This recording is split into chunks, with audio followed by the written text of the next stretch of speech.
What's good, everyone? Matt here from UK Nets Fans, and I'm joined by Aidan and Cammy Anderson for another episode of BK to UK, the British Brooklyn Nets podcast. On today's episode, we'll be discussing all the action from a bit of a roller coaster of a week, including Kevin Durant's contact tracing fiasco, the All-Star Game debate, some individual accolades, and much, much more. Make sure you're following us on Twitter and Instagram at UK Nets Fans, the pod itself on Twitter at BK to UK Pod, and subscribe to us on YouTube by searching UK Nets Fans, where you can watch back all of our episodes. With that out of the way, we can get into it. And gents, it's been a busy old week. You know, there's been some highs, some lows, and some even lower lows. But let's concentrate on one of the highs just to kick off with. James Harden has been announced as the Eastern Conference Player of the Week this past week, 2 weeks after KD getting it himself. What do you guys make of Harden and his impact on the team, especially in this last week or so? I mean, I think it was certainly a well-deserved accolade for Harden to receive. Obviously, really kind of stood out in it was the week that he kind of won it. We kind of went 3-1 the week before. It was 25 points, 11 assists and 7 rebounds. And yeah, I mean, he was superb that week. And I think his best performance, and I don't think there's any doubt about this game against the Hawks when he hit 31 points and grabbed 15 assists. So yeah, I mean, I think certainly well-deserved, and hopefully that we can maybe get a few more players. Obviously, you mentioned Kevin Durant there, and I don't think that'll be KD or Harden's last kind of time being the player of the week. So yeah, long may it continue, and very well deserved as far as I'm concerned. Yeah, you've nailed it, Cammy. I mean, I'm absolutely delighted for Harden. I think no one actually deserved it more than him in that week. Like, I went and it came as a bit of a shock. So I went and had a look back at other players' numbers around the East, and no, he definitely deserved it. And I think the sacrifice that he has made with his scoring numbers is being completely underappreciated across the league in general. I mean, you can tell that he's fully bought into what the Nets are trying to do here and how they work. He was a walking triple-double at his time in Houston, but that was obviously on a lot more shots. But if you have a look at his averages, as Cammy said, I mean, 25 points, 11 assists, 7 rebounds. It really does show how efficient he is as a player. And his passing and assists have been the highlight of his game for me since he's joined in general. I mean, most playmakers need to build up a relationship on the court with their teammates before you get that type of rhythm. But elite players like Harden can do it straight away. And we've already seen with players like Green, Harris, DJ that they're benefiting immediately. So yeah, I don't think you can underestimate the impact he's had on the team since he's joined.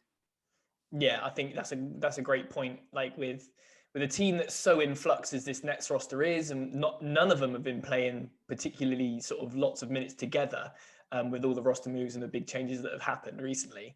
For James Harden to come in and have that chemistry and that kind of unspoken understanding through sheer basketball intelligence is a sight to behold. I think he's probably enjoying having to score less and sort of showing off that wider ranged game. And it's really, really good that the league has sort of acknowledged that as well. So it's not all about just putting up shots and scoring big numbers. It is, you know, getting big numbers across the board is equally as kind of lauded. So yeah, much sort of really, really well deserved from James Harden. He's a pleasure to watch. I had a look when they announced the 2 Nets players of the week on the TV broadcast. I think there was back in the days of Brook Lopez and Darren Williams, they both had a player of the week in the same season, but then you had to go all the way back to the rest of the players of the week were all Jason Kidd and someone. So it's been a long old time since the Nets have had 2 players of the week. So it's nice to see. And there was another stat where it was James Harden and Kevin Durant. Those 2 players have had more players of the week combined than any other net ever. So as a team, so it's a pretty crazy statistic. But yeah, I'm certainly glad they're both suiting up for the Nets now. Talking of positive accolades and celebrating the superstars of our league, the All-Star fan voting, or at least the first round of it, has been announced, with Kevin Durant being the number 1 picked forward in the East with 2.3 million votes. And if you look at the guards, Kyrie Irving was the number 2, just behind Bradley Beal. And the number 3 was James Harden. So plenty of representation for the 3-headed monster in Brooklyn, which is amazing to see. But there has been a little bit of controversy, obviously, with coronavirus running wild. contact tracing, which we will absolutely get onto later on. There's sort of shouldn't we have an all-star game? So I wanted to dive into that a little bit. Guys, do you think there should be an all-star game? And if not, how do you think we should celebrate All-Star Weekend? Yeah, I don't think there should be an all-star game. Totally echo what's going around the league at the moment. Players don't seem too keen on the idea. And at the end of the day, it's meant to be about having fun for the players. It's not a rest because they still have to come to work, obviously, but it is meant to be a bit of fun in the middle of the season to celebrate the league's best. And if they're not happy with doing it, then what's the point? I mean, personally, what I think they should be doing, which I think should be a thing in the NBA anyway, is they should be keeping the all-star votes kind of going throughout the season. Obviously, so you can kind of see when players are playing well, you start to vote for them, so we get a good representation of the league's best. And when it gets to the awards at the end of the year, they could do something like a fans team of the year, a fans all-stars kind of thing. They do it in a lot of other sports, football, where they kind of do kind of like a fans player of the year or something like that. So they maybe do like a player of the year and then like a fans player of the year. And then it just gives the fans more of a representation in the votes at the end of the year as well.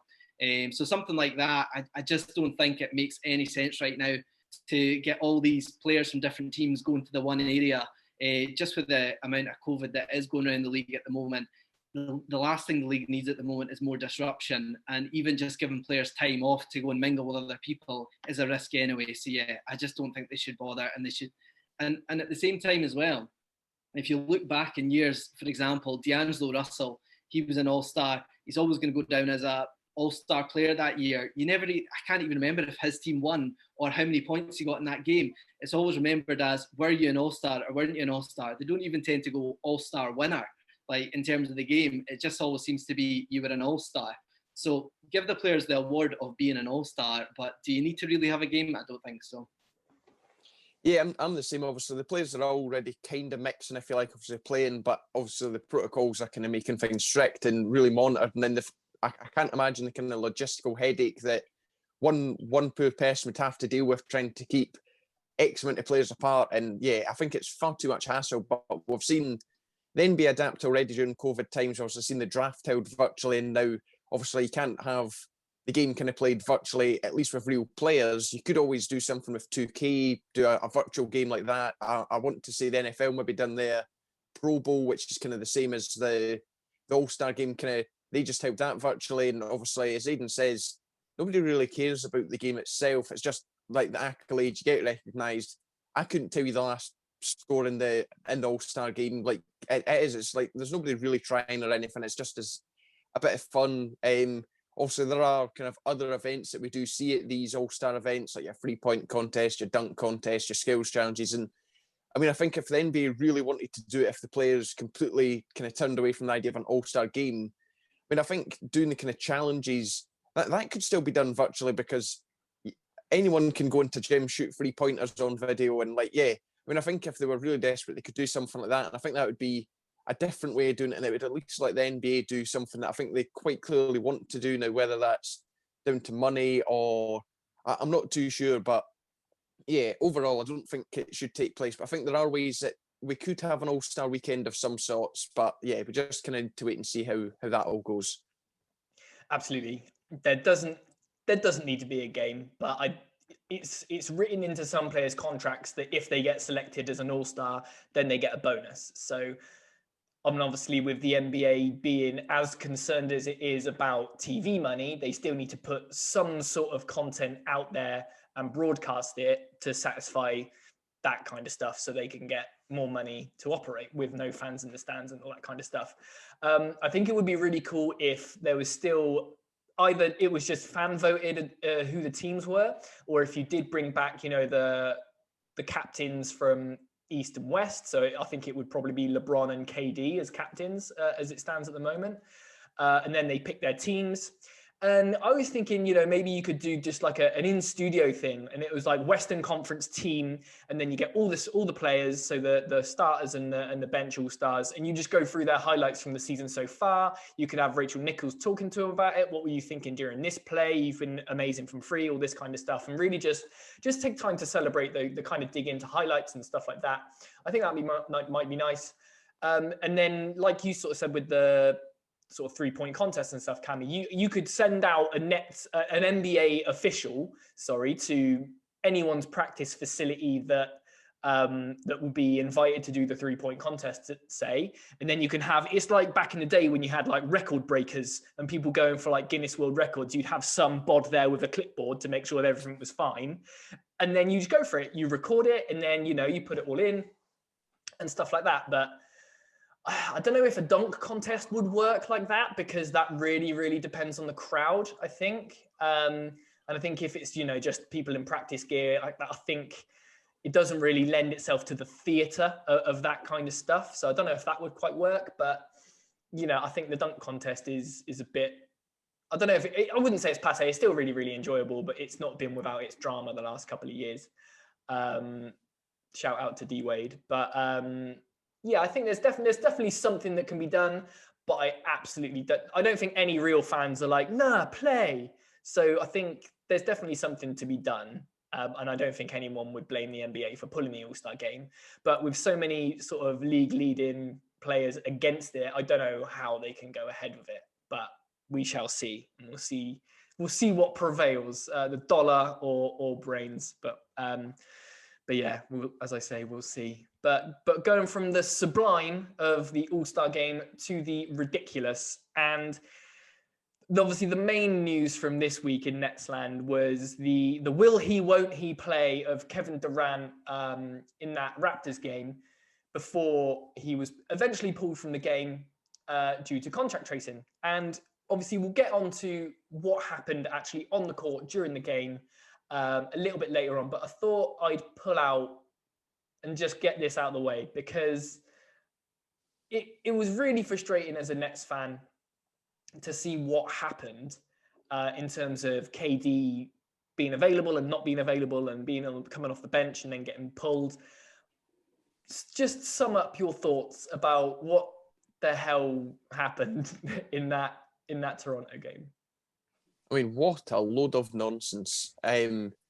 I mean, obviously, he was in the starting lineup initially, and then kind of a few minutes before the game was to start, it was announced that he then wouldn't be starting. I think they kind of said, oh, maybe contact tracing, but then it made no sense for him to then sit on the bench for however long he did before then getting put in, because surely, I mean, yeah, there was just so much stuff that defied any sort of logic at all in that kind of series of events during that, well, the first quarter, second quarter, and third quarter, until he was eventually indefinitely pulled from the game. And it just made absolutely zero sense to me. If he can play at one stage and then get pulled, surely you have to stop the whole game. If it's that serious that he can't play, and he's been playing with, I think he played 19 minutes. Granted, he won't have been up close and personal with everyone and whatnot, but even still, you're still playing with them. He'll have sat on the bench with the team for that long. He'll have practiced with them. He'll have probably been with them all day, obviously, when they arrive at the arena, in the dressing room and stuff like that. And yeah, I mean, it just made no sense whatsoever. And yeah, I mean, you kind of seen his comments on social media afterwards, and I'm going to join that movement. So free KD. Yeah, a complete embarrassment to the league, to put it honestly. I mean, I don't even know what to say about it anymore, because there's been so many issues with COVID around the league already. You just think they would have had some form of competence by now to know how to deal with these type of situations, but they don't seem to have got something in place yet. And how they couldn't have dealt with this better, I'll never know. It's just, it feels like other professional sporting leagues have these things in place where they just know exactly how to deal with these situations as they come up. Yet the NBA just haven't seemed to have picked up that consistency yet. And it's really disappointing, especially for us fans, I think, and for KD in general. I mean, in terms of him having to sit for a week, there's been reports that you can obviously test negative for COVID and still be a carrier, but I've had a right good look into it just because I'm interested, just to see why these protocols in place, and it seems so extremely unusual for that to happen, especially with the type of testing that the team are having to go through, which in my opinion seems excessive, but obviously it's not good enough. And he's obviously produced such a large amount of negative tests as well as showing the antibodies. For me, something doesn't add up. And it's obviously not just me. I mean, you could see the frustration in the player interviews after the game. Joe Harris, Jeff Green, Steve Nash, I mean, they all don't understand. I mean, Steve Nash, the head coach of the team, you could see the confusion on his face. He even said, right, I'll try and sum this up for you, but to be honest, I don't know. I'm still getting information through. I laughed on Twitter because someone said, you know, it's bad when Joe Harris gets angry about something, because he's usually the most relaxed guy like in the team, but you could see he was absolutely livid about what went down. And I mean, surely, like, obviously, if the rules that the league are trying to implement at the moment, the entire team should have had to self-isolate. The game shouldn't have had to go ahead. Even just the entire game just shouldn't have went ahead if that's what they're trying to do. But this is the problem. I don't think the league know what they're doing at the moment, and it's feeding down to the players because they don't understand what's going on. Yeah, it's just, it must be so frustrating. And obviously we as much as anyone were praising the NBA and all their work last season in the bubble and how brilliantly it was all put together and all the logistics of keeping everyone safe and all that kind of stuff. And rightly so, you know, everyone had brilliant things to say about the NBA. This season, obviously, it's been a little bit more, a lot more diluted because everyone's back at their home markets. So I've tried to get a bit of a timeline down of this just to make sure that I got it in the right order. So KD was in the layup line. He was warming up before the game, available for the game, but then he gets pulled and he can't start. So that's the first challenge that, you know, the team and Steve Nash have to manage. Is they would have had a game plan in place to sort out this Raptors team, and then probably 15 minutes before tip off, it would have had to change. So that's the first thing that would be frustrating. And then after 10 minutes, he's allowed back on. So there's a little bit of reshuffling and KD's come back on. So you'd assume that forget what we said about this game plan B, we'll revert back to what we do, and that's all good. But Michael Grady put it quite nicely on the broadcast. He said, that's because KD had been in a room on his own for the last, 40 minutes or whatever it was, then it's like stepping onto a moving treadmill. So he came on off the bench for the first time in his career, 850 odd games or whatever it is, came on and scored 8 points, which it doesn't matter on the grand scheme of things, but this streak he had going with multiple 20-point games and always starting and stuff like that, it just kind of I'm sure obviously it's not going to affect his legacy, his like Hall of Fame legacy going forward, but it's still just annoying. But yeah, like the refs were a bit all over the place. Durant was almost actually close to fouling out before he left, but I think it was like just, what was it, in the third quarter he left, so he played a good deal of time. But you can imagine from the Nets players' point of view, KD's left because of a COVID reason, so they might be thinking, Jesus Christ, he's got coronavirus again. They'll be worried for KD's safety. They'll be worried for their own safety, and that's just going to throw a spanner in the works anyway. So the whole reason is, I think, so KD shared a car with a member of staff who tested positive, but although KD's returning all these negative tests, he still had to isolate. So there's two ways I think the NBA should go, and I don't know which one's right. So they could either go with, well, KD's tested negative, so he can play. And that just makes it a lot easier.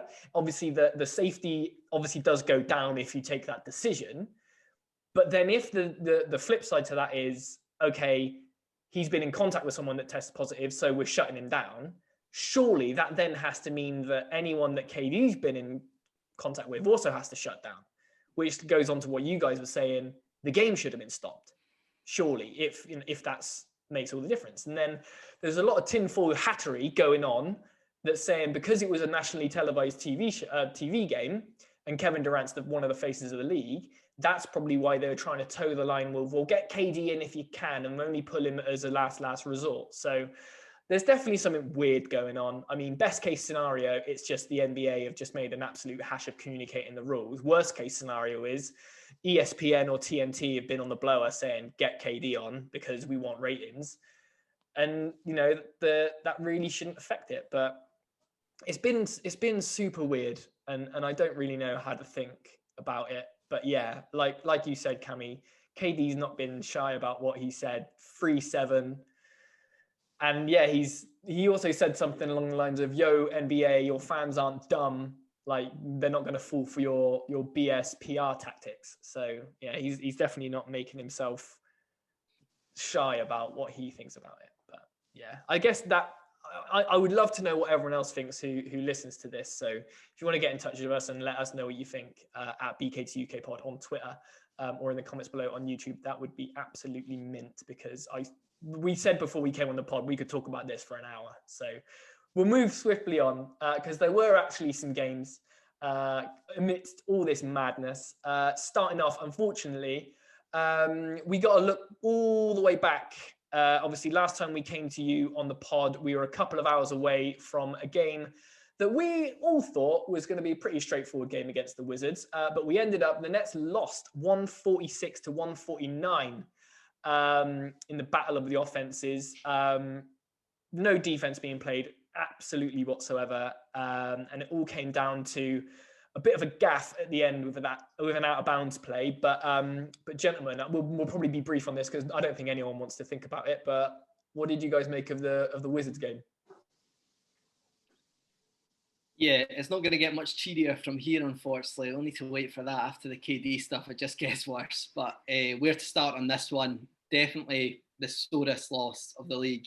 I mean, to lose a game in that type of fashion just really hurts. And defensively all night, we were absolutely weak. But to give up 48 points in the fourth quarter is completely unacceptable. Like, and against a team like the Wizards, it just looks awful. And I mean, fingers were pointed at Twitter on all over the place at Joe Harris for that inbound that led to the Westbrook three, but there was plenty of occasions throughout the night where we could have ran away with it, and we just couldn't get the stops to make that happen. And if we want to do what we want to do, that needs to change really quickly. And I was looking at some of the stats for this, and it's madness. I mean, try finding another game in the NBA history where a team shoots 57% overall, 53% from three, scores 146 points and loses, because I can guarantee there won't be many. It might be as little as single figures for that. And yeah, I mean, in terms of like the offense, I mean, performance-wise, KD, Green, Kyrie were all good offensively, but if you're not doing it defensively, it doesn't matter, and those stat lines won't be remembered. So if you don't get the win, it doesn't matter at the end of the day. And that one, yeah, it hurt a lot. How we managed to bottle this, I will never, ever know, and I don't think anyone ever will. I think we were leading by 5 with about 10 seconds left, and we somehow lost by 3 points. Obviously, we spoke about that inbound pass. Joey Bucket's got quite rightly criticised, but at the same time, I don't think he should be alone in kind of receiving some criticism. I think KD also should get criticised for that. I kind of mentioned it in the Discord that Joe Harris, obviously, they were in a bit of a rush to get inbound, obviously, so they're not getting the kind of penalty against them. But KD, he like runs over and he's like, Harris isn't paying attention, neither is KD, and the ball goes, I can't even remember the name of the Wizards player, but he obviously then passes it and then they get the free from that. But yeah, it was just mental. And then obviously we had the chance to kind of ice it and get it done when we quite rightly inbounded it to TLC. Obviously, KD was heavily covered by, I think, 2 men. And I mean, I think there was quite a lot of talk about Kyrie maybe illegally moving on the line at the time, but he still got the inbound pass to TLC and he managed to miss the layup. Now, a lot of folk were battering him for that. I mean, I don't think you can miss layups. It happens. And if you'd passed it to KD, he would have been smothered by 2 boys and probably wouldn't have scored anyway. So, yeah, I mean, I don't think you can really get battered for that. But obviously, when TLC had missed the layup, him and Rui Hachimura both went to the ground. You kind of seen Hachimura rolling about, like hands on his head, going, "Oh no, what have I done?" And obviously there was a whistle from the referee, and I was like, "Yes, there we go. It's a foul. He's been fouled." But no, he hadn't. It was either, I think it was Jeff Green had actually committed a foul, and yeah, it was. I mean, I just don't know what to say. As Aidan says, how can you score 146 points in regulation and lose? I mean, it was only the other day that we scored 147, which is a record in regulation, something we'd only managed once previously, and we won.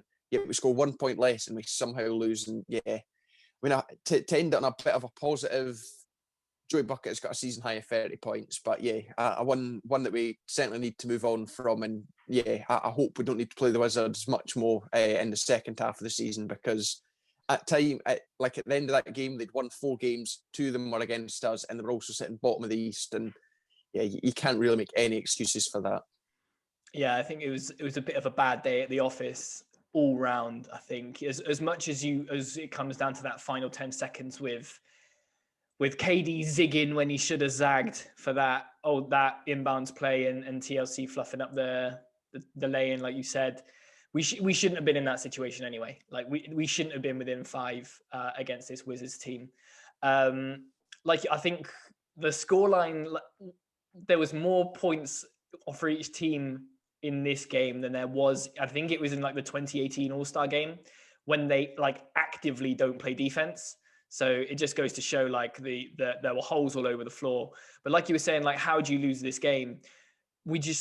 Somehow we let them shoot way more shots than us. We attempted 88 field goals in that game, and the Wizards attempted 108 field goals in that game. So whether that's points off turnovers, whether that's fast break points, it's just, the mind boggles. But yeah, I think I was listening to the Glue Guys, which is obviously like God tier Brooklyn Nets podcast, and they were talking to Jeff Green, and he was saying that, you know, because this was like a last week, but since the Harden trade, they probably had 1 or 2 practices together as a unit in total. So in my head, I'm like, okay, did they use these games against these kind of sub 500 teams as practices where they try and run different things and they try out different rotations and all that kind of stuff, where they do try and tweak around the peripheral, but even so, it's still just a weird place to be where we're losing to the Wizards. But yeah, it was not a good night. Good to see Joey Buckets getting a career high, but a season high, sorry, but yeah, it still doesn't make up. That's not what he's going to remember for the rest of this, for that game whatsoever. But moving swiftly on to probably the worst loss of the season, going on to what's possibly the best win of the season. Nets got some redemption in a 124-120 win over the Los Angeles Clippers. And one of the notes I've got down here is good offense always beats good defense, because I think that the Clippers were down as, I think they were the top defensive team at the time, and we were one of the top offensive teams at the time. So just goes to show it's more difficult to put the ball. Well, it's more key to put the ball in the hoop than to stop other people getting it in. Yeah, I mean, this was typical Nets. Obviously, we lose to teams below 500 and we beat teams above 500. And why that's the case, I don't know. Obviously, it's good that we managed to beat the really good teams in the league, and shows that we can be a good team. And obviously, as you go kind of back to that Wizards game, as you said, I don't know if they are kind of using the kind of games against the lesser teams to practice things, but I mean, you can really tell there's a difference just on the kind of defensive end. When we're against other teams, we're quite happy to just let them shoot, and it's just let us get as many possessions as possible and try and score as many points as possible. But in this one, obviously, I think the first 2 quarters weren't exactly fantastic. We obviously trailed for, well, all of them.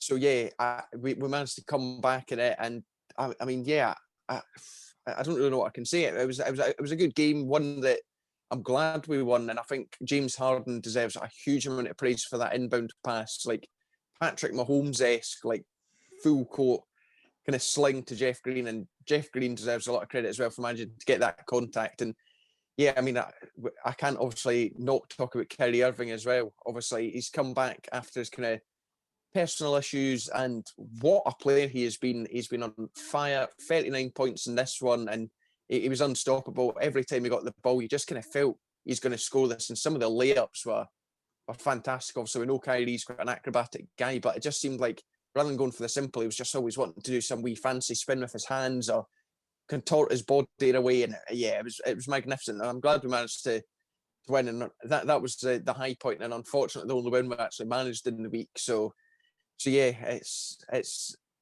kind of sad at the same time that this was the only win, given how we were kind of expecting more. But yeah. I think you might be spot on, Matt, with that. I think it has been the best win of the season so far. I mean, that Bucks win was pretty good, but that one felt really special. And I think there was plenty of media reporting that this was probably a contender for game of the year, game of the regular season when it comes to the end of it, because it felt like playoff basketball. And I think that was the same with that Bucks game. And just going on from what both you guys have said, the Nets are elevating their game against the better teams. And maybe that's what the Nets are. Maybe they are built for the playoffs, or maybe not built for the regular season. And yeah, you could complain just because obviously they are losing to these silly games, but some teams are built for the playoffs. And I hope that is the situation with this team at the moment, that they are just maybe that type of team that will be better when they get to the end of the season. But they were so much better defensively compared to that Wizards game. I think Nash probably went off his head at them, and he doesn't seem like a guy that goes off his head much, but I think anyone would have at the end of that game, and I think that's probably what's happened. They've bucked up their ideas after that one. But yeah, a really exciting fourth quarter in this one. I mean, it was all exciting. It was back and forth the entire game, but the fourth quarter was really, really special. I think there was plenty of heart and mouth moments for both teams. Harden gave away an offensive foul late on, which really made me panic, which led to a Paul George 3, and he managed to cut it to 1. And then there was a deliberate foul on Nick Batum, which was being looked at late on, which could have been a clear path. And if that happened, the Nets wouldn't have managed to come back from that, I don't think. So it was really nerve-wracking all night, but really exciting. I mean, yeah, the game was won due to the stops we managed to get, but to single certain players out, James Harden, I mean, offensively is a beast, but he was so good defensively against Kawhi Leonard, and he managed to match up with him so well. And Kawhi's, in my opinion, probably third or fourth best player in the league. And yeah, I mean, to do a job on him like that was amazing. And as well as Harden, KD managed to hold Kawhi to 3 of 10 shots and matching up, which is superb as well. And KD managed to score 28 points on 11 of 13 shots, which everyone was raving about it afterwards, saying, I can't remember who it was on ESPN afterwards, was saying, how'd you score 28 points on 11 shots? And that's Kevin Durant for you. It's just becoming a normality for him. And yeah, this one, I was saying it was playoff basketball. There's a very good chance that this could be an NBA Finals matchup at the end. And if we get a series of games like that, that's going to be an absolute joy to watch. So yeah, delighted with this one. If this is a finals preview, then sign me up. Yeah, it was. I've got down like absolutely one for the neutrals. Exactly like you say, Cammy. Felt like playoff basketball just because of how it was so close throughout the game. Having it kind of go down to that kind of final quarter just felt really good, and it was the theater of it was just really good. Kyrie had a season high of 39 points. I know Harden had a good game, but just to shine light on some stats that I pulled from Kyrie, 39 points on 15 of 23 from the field, which is 65% from field goal percentage. And he was also 6 of 8 from 3, which is 75% from 3. Which is mad. And, you know, Kyrie put the Nets in front in the fourth. I think he scored like 8 straight points in the fourth. Then, as you say, Nick Batum came back. But yeah, you touched on it a little bit there, Cammy, with the sort of, you know, people have said about Nash not calling timeouts and stuff like that. But there's a really, really cool shot of the Clippers scored, and you just see Nash talking to Jeff Green saying, get down there. Get down the court. Go long, big fella. And yeah, like you say, Harden just sort of got a tight spiral on it and got it down into the end zone to get Jeff Green in there. But yeah, I thought that was absolutely beautiful. Really, really cool win, statement win. Agree with absolutely everything you guys have said.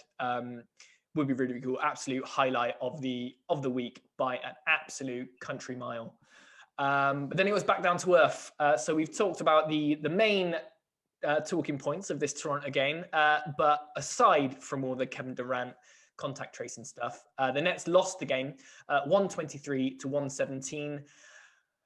It was a sloppy first quarter, more bad shooting from us, still way too many turnovers. Another one where the Raptors took almost 20 more shots in the game and had 26 points off turnovers to the Nets 13. So, yeah, another rough one against Toronto, who I think were another sub 500 team. They're not obviously nowhere near their 2019 status. What did you guys make of the actual game?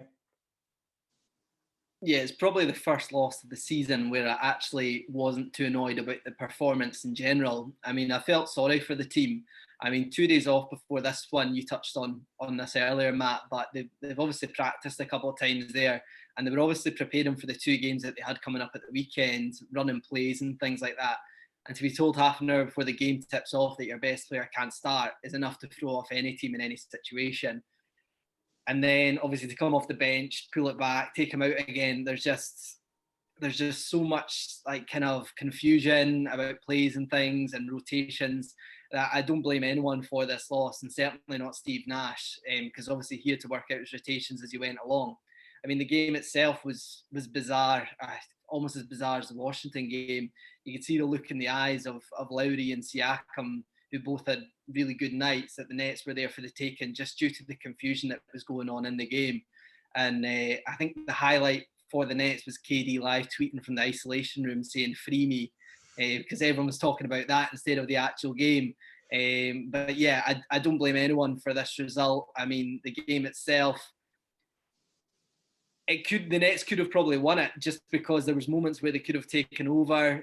They were quite close at the end, but yeah, Kyle Lowry always seems to turn up against the Nets, and but the result itself was definitely overshadowed by the sheer lack of competence from the league. Yeah, I mean, I think one of the main things for me in this one was the impressive turnaround that we had in the second half of the game. Obviously, we kind of trailed by 17 at one stage, and usually earlier on in the season that meant game over and bedtime, but managed to kind of bring it back. And I mean, this is a real sign of the growth that we've made as a team. Granted, we never managed to win, but as Aidan rightly said, all that KD disruption, it was always going to make things difficult for us. And obviously from switching between game plans and all that, yeah, it was always going to be hard to win. And I'm not, like Aidan, I'm not annoyed that we lost this one. You can completely kind of understand why it happened. None of the big three really shone in this one, though. Not one of them managed to get 20 plus points. And obviously, KD only got his 8 points, as we discussed earlier on. But we know the kind of reasons behind that. And I think that was the first time ever from him playing in college and the NBA that he's not managed to hit double figures in a game. I think that was the stat that was going round. But I've got to give a wee shout out to 2 players who did kind of catch mine. That was Uncle Jeff and Landry Shamet. Both came off the bench. Uncle Jeff got 15, Shamet got 12, all 12 of them coming from 3-pointers. So yeah, I mean, it's not great, but you can kind of forgive the loss if you like. But at the same time, it's yet another loss to a team with a losing record. Yeah, it's one of those. It's just, this one was just sort of completely overshadowed by the KD stuff. So I don't think we'll spend much more time on it. But we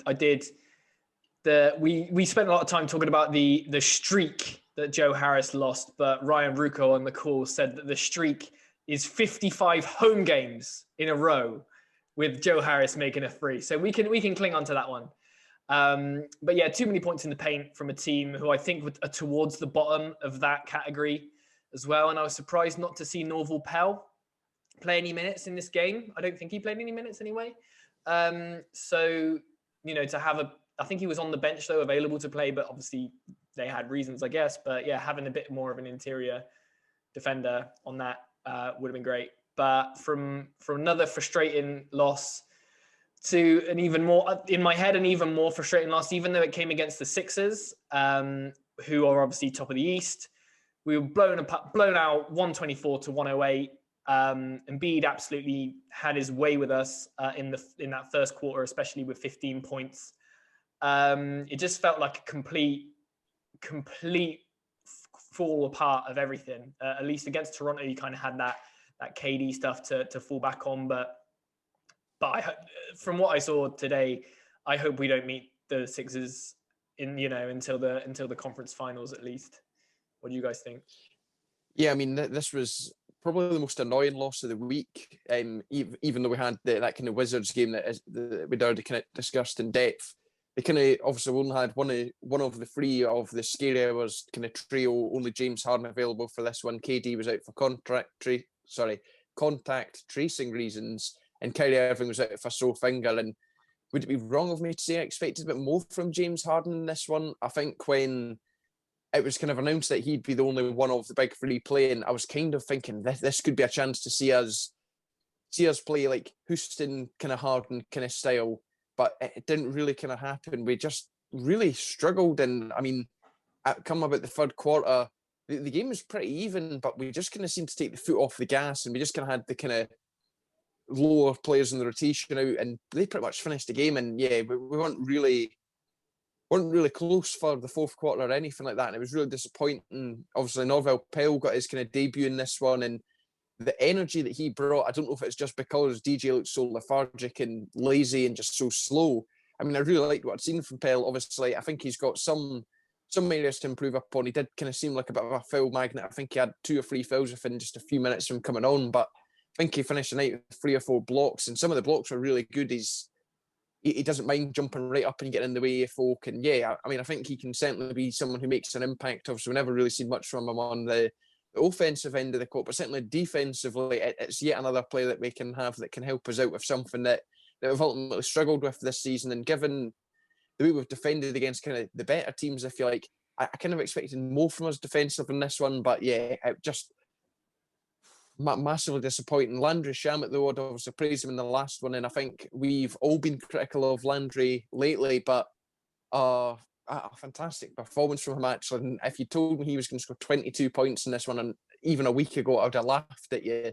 But obviously, as we always say on this podcast, we're just as quick to praise players as we are quick to bring them down. So it's only right that we do kind of highlight Shamet's performance. And to obviously end the week with only 1 win and 3 losses, it's definitely not what we were kind of hoping for. I think, well, I certainly said 2-2, but yeah, to go 1-3, yeah, it wasn't a great week for the Nets. No. Yeah, I know. I think you said, Cammy, that 2-2, and I think Matt said the same. I said 3-1, but it's just that you guys were saying at the time 2-2. We'll go for that to play it safe, and and that's just none of us were expecting this, but you get thrown some curveballs at times, and sometimes it just completely knocks you off. In terms of this one, I mean, I actually thought it was closer than I thought it was going to be at times. I mean, we weren't expecting much, obviously, with Durant when he got confirmed out. Again, he was questionable up until what time? I think it was about 10:30, 11 o'clock. It just shows that they still weren't sure if he was going to play or not, which is insane. And yeah, obviously, Kyrie was out with this one as well with a finger sprain. The Sixers announced their questionable players before the game, Embiid and Seth Curry, but they managed to make a miraculous recovery to play the Nets, which always happens. So we all knew that was going to happen. But I'm not surprised, because you can tell that the Sixers absolutely hate the Nets and they were desperate to beat them. You saw that as well with Ben Simmons when he dunked on Tyler Johnson. He still seems to be weirdly angry about the Nets, but I think that's because Jared Dudley actually still lives in his head. But positives from this one, there wasn't too many. I mean, I mentioned that obviously we did manage to keep it close for the first 3 quarters. Harden, I actually thought he looked good as a solo main option. He was hitting some nice shots at times. He was obviously, we kind of expected that he was going to take a rise. Obviously, he was playing in Houston for years when he was getting 50-win seasons, where he was the main option the majority of the time. In terms of Pell, I have a slightly varying opinion from Cammy. I thought he looked okay. I definitely thought he looked rusty, but looked decent at times, especially those blocks. But I don't think he's the answer for what we're looking for off the bench. I think we still need to look into getting someone else.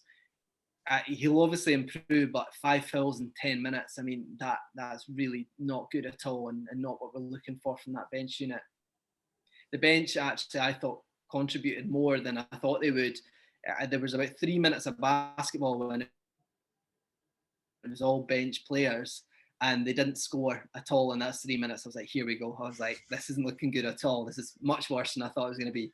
But they managed to claw it back, and I think There was a couple of threes that got it back to a draw. You mentioned earlier about Shamit, obviously got 22 points. Personally, just looking at it, it wasn't inefficient 22, but you know what it's like. You tend to usually take a few more shots against your old team as you're just trying to get that personal redemption there, and I think that's what happened. But yeah, I mean, a Sixers team with Embiid, Simmons, Tobias Harris is hard to beat on any night, especially when you've got a full squad. But without Kyrie and KD, it's a horrible task. And once again, it's tough to put this loss on anyone, in particular on the Nets, because they were dealt some really tough cards. And yeah, it's another loss, but I wouldn't get too down on this one because I expected it to happen. Yeah, it's just a weird one. Again, I think the thing that annoyed me most was it just seemed like there was just a wide open. We were putting like, you know, the lights down down a runway. We were just putting those out towards down the lane for this Sixers team. They could just come in and penetrate at will, which was tough. As I mentioned before about Embiid just coming in and just kind of doing what he wanted down low, which, you know, he's one of the top centers in the league. So you're going to get that anyway. But then you've got, you know, people like Tobias Harris having a really good game, Ben Simmons. It was a complete performance. And I think we just got absolutely outplayed. And, you know, hats off to the Sixers for just coming in and just absolutely pulling our pants down, really. Like you say, yeah, Shamit had a good game, a long-awaited good game from him. I still think it's one of those ones where he actually surprised me a little bit on defense as well. I know we didn't really do have a great defensive performance, but I think him just sort of being a little bit more active. In my head, I think he was so one-dimensional as a three-point shooter, where if his shots weren't falling, he was literally no use to anyone on anything else. So it's kind of nice to see him have a bit more energy on that end. But yeah, when all's said and done, we finished this week 1-3, but we're still good which is still good for the 4th seed, 3.5 games back from those Sixers, and we've got a 14-11 record. Lads, is there anything else happen this week before we move on to some listener questions? I mean, I think going on what you were saying with the record, I think we are all kind of wild out with a pre-season prediction, but at the same time, I'm not too worried given the kind of way that every other team's went. There's 1 or 2 teams who are kind of in single-digit losses, but most teams kind of are just above 500, so it's not something to be too worried about, as much as we kind of all expected us to get, 25 wins at least. But yeah, we've had a lot of situations to deal with, and we'll hopefully come the end be kind of near enough at 20 wins, and yeah, we'll wait and see. But we've still got another half of the season to come after that, and obviously that's when it kind of really matters, when you're pushing to get that better playoff seed. So maybe we'll come good then. But yeah, I don't think obviously the record's something to be too worried about. We're 4th, we're barely behind, and yeah, still a long way to go yet. Nice. Well, as I mentioned, we do have some listener questions, and thank you to all the people that are sort of getting involved when we do ask for listener questions. We do like answering what are the things that are on your mind. First up, we've got Tyler from Discord. A huge shout out to Tyler, top lad, and really engaged with us, so much appreciated. But this question is horrible. If you guys had to trade one of the big 3, who would it be, and who would you replace them with? Who wants to take that one first? I object. No, I'm joking. I'll try and answer it. I think if I had to trade one of them, it'd probably be Kyrie. But the only reason being, I love Kyrie Irving. I've got all his jerseys. I think he's great. But the only reason I'd have to trade one of them is it would have to be because of his injury issues at times. Very rare that he plays a 60-game season. I mean, in terms of who do you replace him with? I mean, any of our big 3, can you actually like imagine a trade for any of them? I don't know who it would take, but someone like Miami could potentially take him, just like to pair with Butler, and I take a Tyler Hero or a Bam Adebayo off their hands for that, but it's not happening. Good question, Tyler, because I don't have an honest answer for you, to be honest with you, mate. Yeah, I mean, I think I'll say Kyrie as well, and obviously, as Aidan said, injury problems, and probably if it came down to, given he's the youngest of the 3, we're probably going to get the most out of it for him. I mean, I can't see many giving up obviously KD and James Harden, two of the best players in the league, but I think we'd probably get more of a package for Kyrie than we would either Harden or KD, just given their ages. Obviously, I love Kyrie as well, and if I was to pick someone, I think it would have to be Bradley Beal. Whether that would be at all possible, obviously we've seen how Beal's performed. He was linked with us earlier on in the season, and yeah, I mean, I think if it came down to it, I'd probably take him. But yeah, I don't think any trade's going to happen with one of these three. Yeah, unfortunately, it's a clean sweep for number 11. But the reason why I said I was to and from, because you obviously aren't gonna shift KD. So it was either between Kyrie and Harden. Kyrie's efficiency has been off the charts. Harden's passing has been off the charts. So it's been really, really tough. I'd say I'd move Kyrie. The only reason I said that is because he's guaranteed more money. So you'd have more flexibility in who you can sign going forward. And I'd sign a center from somewhere. But I feel like we've covered that to death about kind of who we would have. Nikola Jokic is having an incredible, incredible season. So while we're talking about trades that won't happen, why not Kyrie for Jokic? But it's like being asked, would you rather die drowning or die being burned alive? It's a choice I don't want to have to make. But thanks, Tyler, for asking that anyway. We had another one from our Discord server. And if you are listening to this and you are a Nets fan from the UK, get into our DMs and we'll send you out an invite to our Discord server because it's really, really kicking off. Paul says, taking attention away from the big three, of the rest of the team, who is your guys' biggest surprise, most improved, and who has the biggest potential for the rest of the season? I'll keep this one. I thought I'd take Joe Harris out because I feel like he's the big four. He's really the big four. Just quickly, I'd say Jeff Green has been my biggest surprise, but that's probably because I didn't really pay a lot of attention to him his time before the Nets, I'm afraid to say, but he's been incredible, especially from deep and doing his job as one of our bigger players. He's really, really versatile as well. My most improved is really hard because, none of these people were on the roster last season. But, most improved this week has been Landry Shamet, as we've just discussed. And biggest potential, I've gone with Norval Pell. As you say, he did foul out in that first game, but he looks just like a really raw talent.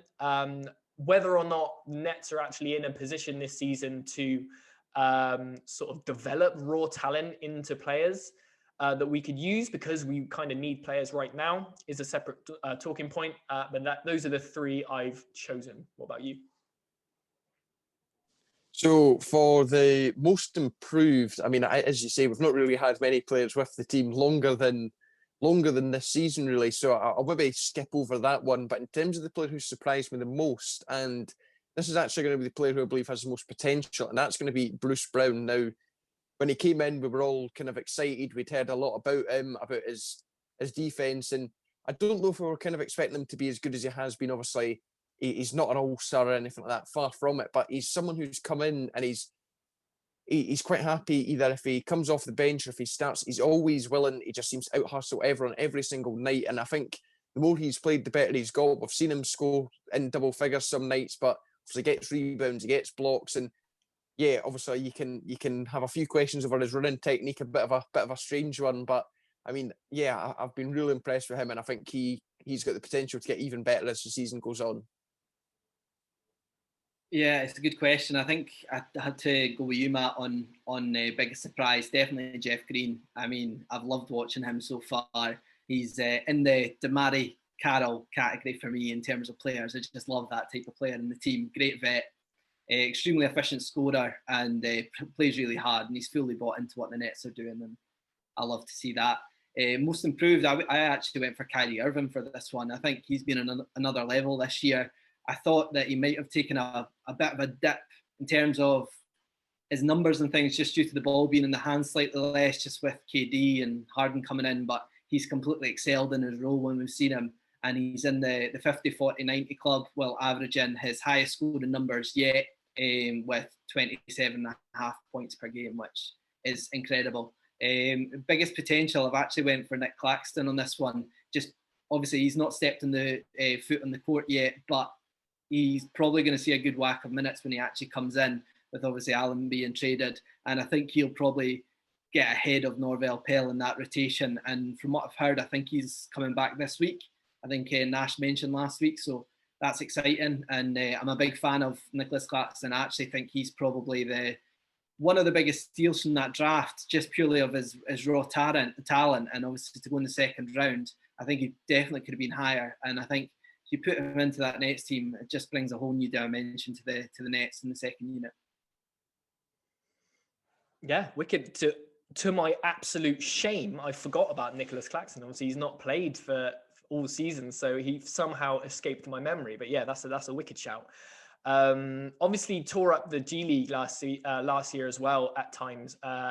Just on UKNetsFans.com, we had a little bit of a preview about the roster that will be going into this season's G League. So if you do care about the G League, which I strongly suggest you do, I recommend checking that out. But yeah, looking ahead to next week, mercifully, there's only 3 games that we have to go back and cover and go back and stay up for.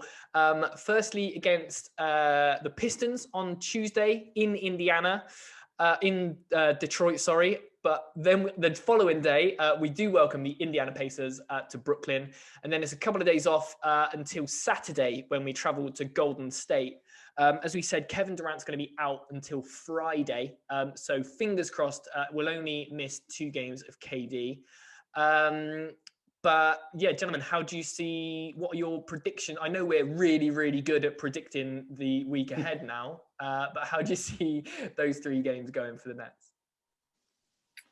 I mean, it's going to be tough, obviously, without Kevin Durant for those first 2 games. But Kyrie, they've already announced that he's going to be back on Tuesday. He was just taking a game off, which is great news. And I think Kyrie and Harden and the rest of the players should be enough to carry us through these next 2 games. And I'd love to see us winning both of them, to be honest. I think if we can beat the Pistons and Pacers games, I was blending the 2 there, before heading out west, it'd be great to obviously get a record looking a bit more comfortable, as there's going to be some really tough games before we head out west. But it's going to be difficult to judge looking ahead at the moment, just because there could be a curveball anywhere within the team. Obviously, with KD being out, there might be a further investigation. We don't know. Touch wood, it won't happen, but we'll wait and see. I think I'll probably go 2-1 for this one. I'm not going to say which one we're going to lose because I've been getting it wrong constantly. But yeah, 2-1 I think would be okay.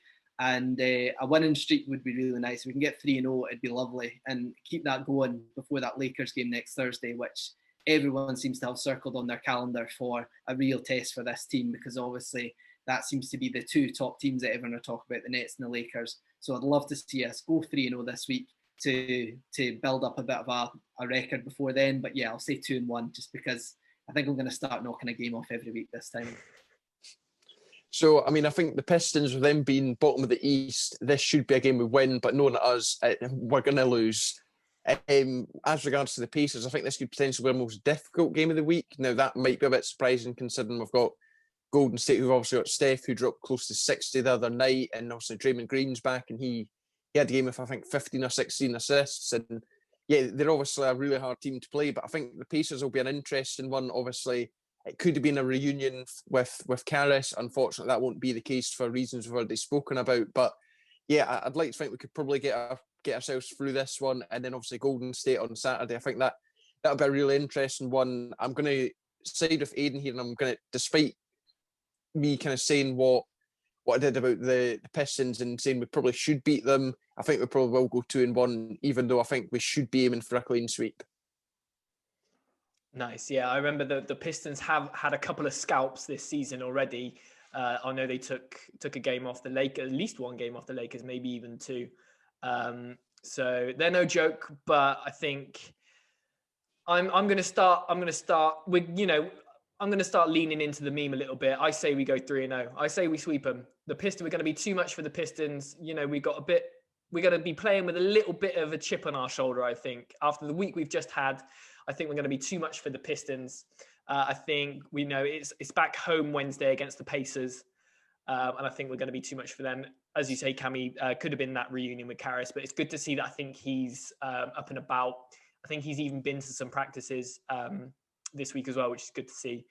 And then, yeah, you know, maybe Kelly Oubre is going to not score 40 and he's going to be a brick machine again when we play Golden State. But, you know, I think we will get up for that game. You know, it's going to be a good long rest between Wednesday and Saturday. KD will be back in the fold. So I'm bucking the trend. I'm saying 3-0. Let's get this done. Let's just talk it into existence. But that's it. That'll do us for this week. Hope you guys enjoyed listening. Thanks again to Aidan and Cammy for joining me for this. Make sure you subscribe to BK's UK wherever you get your podcasts. Tell your mates about us. Leave a review. Follow us on social. And yeah, we'll see you next time. See you later.